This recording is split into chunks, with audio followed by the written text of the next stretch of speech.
गोवा के एक night club में सिलेंडर ब्लास्ट से लगी भीषण आग। हादसे में 25 लोगों की दर्दनाक मौत। मृतकों में 3 महिलाएं और 20 पुरुष शामिल हैं। रात करीब 12 बजे हुआ ब्लास्ट। नॉर्थ गोवा के अपोरा में है नाइट क्लब। मारे गए लोगों में 4 सैलानी और बाकी क्लब के स्टाफ। आग पर काबू पाने और कर्मचारियों के रेस्क्यू के लिए तुरंत एक्शन शुरू हुआ, लेकिन आग इतनी भीषण थी कि कई लोग चपेट में आए।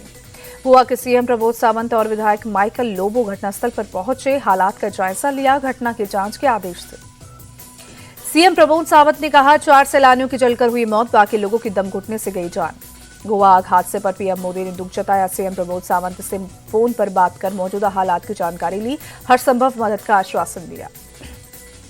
गोवा आग हादसे पर प्रधानमंत्री राष्ट्रीय राहत कोष से मुआवजे का ऐलान। मृतकों के परिजनों को 2-2 लाख और घायलों को 50-50 हजार की आर्थिक मदद। राष्ट्रपति द्रौपदी मुर्मू ने भी गोवा आग हादसे पर दुख जताया। शोक स्तब्ध परिवारों के प्रति संवेदनाएं व्यक्त की, घायलों के जल्द स्वस्थ होने की प्रार्थना। आज भी इंडिगो संकट बरकरार। दिल्ली से नागपुर, अमृतसर, आइजोल और जम्मू कश्मीर जाने वाली उड़ानें रद्द। इंडिगो संकट के चलते मुंबई के छत्रपति शिवाजी महाराज इंटरनेशनल एयरपोर्ट पर यात्री परेशान नजर आए। फ्लाइट में देरी और रद्द होने से परेशानी बढ़ी। मुंबई एयरपोर्ट पर कल के मुकाबले आज स्थिति में हल्का सुधार। फिलहाल उड़ानों का परिचालन पूरी तरह से चालू नहीं। मुंबई एयरपोर्ट से आज भी इंडिगो की कई उड़ानें रद्द। गोवा, जबलपुर, पटना, अहमदाबाद, कानपुर समेत कई शहरों की फ्लाइट्स कैंसिल। भारी अव्यवस्था के बीच इंडिगो ने उड़ानें दोगुनी की। शनिवार को 1500 फ्लाइट्स ऑपरेट करने का दावा। डीजीसीए ने इंडिगो के सीईओ को नोटिस दिया। उड़ान में देरी और विमान रद्द होने पर 24 घंटे में जवाब मांगा। डीजीसीए ने समीक्षा के लिए 4 सदस्यीय समिति गठित की। क्रू प्लानिंग, ऑपरेशनल तैयारी और संकट रोकने और नई फ्लाइट ड्यूटी टाइम रेगुलेशन के पालन पर गौर करेगी कमेटी।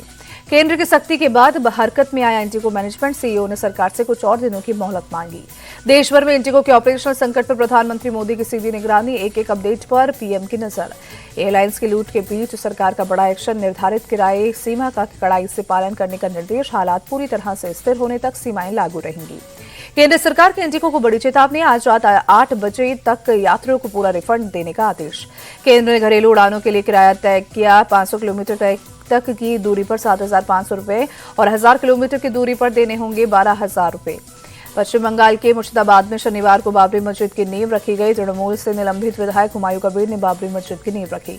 बाबरी मस्जिद के नाम पर मुर्शिदाबाद में दूसरे जिलों से भी मुस्लिमों की भारी भीड़ जुटी। सिर पर ईंट लेकर लोग मुर्शिदाबाद पहुंचे। हुमायूं के खिलाफ बीजेपी ने खोला मोर्चा। नेता विपक्ष शुवेंदु अधिकारी के समर्थन में हिंदू संगठनों ने निकाली आक्रोश रैली। शुवेंदु अधिकारी का हुमायूं कबीर पर हमला, कहा उन्होंने तुष्टीकरण के लिए खतरनाक खेल मोल ले लिया। कोलकाता में भी सड़क पर उतरे लोग। मुर्शिदाबाद में बाबरी की नींव रखने पर जताई आपत्ति। लोगों को उकसाने के लिए मुद्दा उछाल रहे बीजेपी टीएमसी सांसद शत्रुघ्न सिन्हा ने साधा निशाना। जेडीयू नेता राजीव रंजन प्रसाद का बयान। बोले, तेजस्वी यादव वार्ड के समय दुबई में थे। अभी विधानसभा का सत्र खत्म हुआ और अब वो विदेश यात्रा पर निकल गए। राजीव रंजन प्रसाद ने कहा, बिहार में लोकतंत्र जीता है। इस जनादेश ने बिहार में लोकतंत्र की जड़ों को और मजबूत किया है। छत्तीसगढ़ की पूर्व मुख्यमंत्री भूपेश बघेल ने राज्य सरकार पर साधा निशाना। बोले, पूरे प्रदेश में धान खरीदी अस्त व्यस्त है। दिल्ली सरकार में मंत्री मनजिंदर सिंह सिरसा का बयान। बोले, एक्यूआई को कम करने के लिए बड़े कदम उठा रहे हैं। दिल्ली के इंडिया गेट इलाके में प्रदूषण का स्तर अभी भी खराब से बहुत खराब श्रेणी में। आसमान में छाई धुंध की परत, सांस लेना हुआ मुहाल। दिल्ली के आईटी इलाके में बहुत खराब श्रेणी में पहुंचा प्रदूषण का स्तर। एयर क्वालिटी इंडेक्स 327 दर्ज किया गया। आनंद विहार इलाके में एयर क्वालिटी इंडेक्स 327 दर्ज, सांस लेना हुआ दुभर। वहीं धुंध के चलते विजिबिलिटी हुई कम। गाजियाबाद में एनकाउंटर के दौरान 25 लाख के इनामी गिरफ्तार। हथियार और गोलियां बरामद। नोएडा में हर्ष फायरिंग का वीडियो सामने आया। पिस्टल को लोड करते समय चली गोली, मची भगदड़। उत्तराखंड के उधम सिंह नगर जिले में अंतर्राज्यीय हथियार सप्लायर आसिम में गिरफ्तार। 5 से 4 ऑटोमेटिक पिस्टल, 1 बंदूक और 40 जिंदा कारतूस बरामद। समस्तीपुर में शराब माफियाओं पर एक्शन। कर्पूरी ग्राम के नीरपुर में अवैध शराब कारोबारी के घर रेड। भारी मात्रा में शराब बरामद। जमीन के अंदर तहखाने में छिपाकर रखी थी शराब।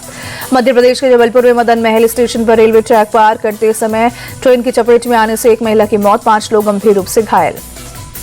सभी लोग भोपाल से जबलपुर पहुंची जन शताब्दी ट्रेन से उतरे थे। रात 10:15 बजे लेकर रेलवे ट्रैक पार करते समय हुआ हादसा।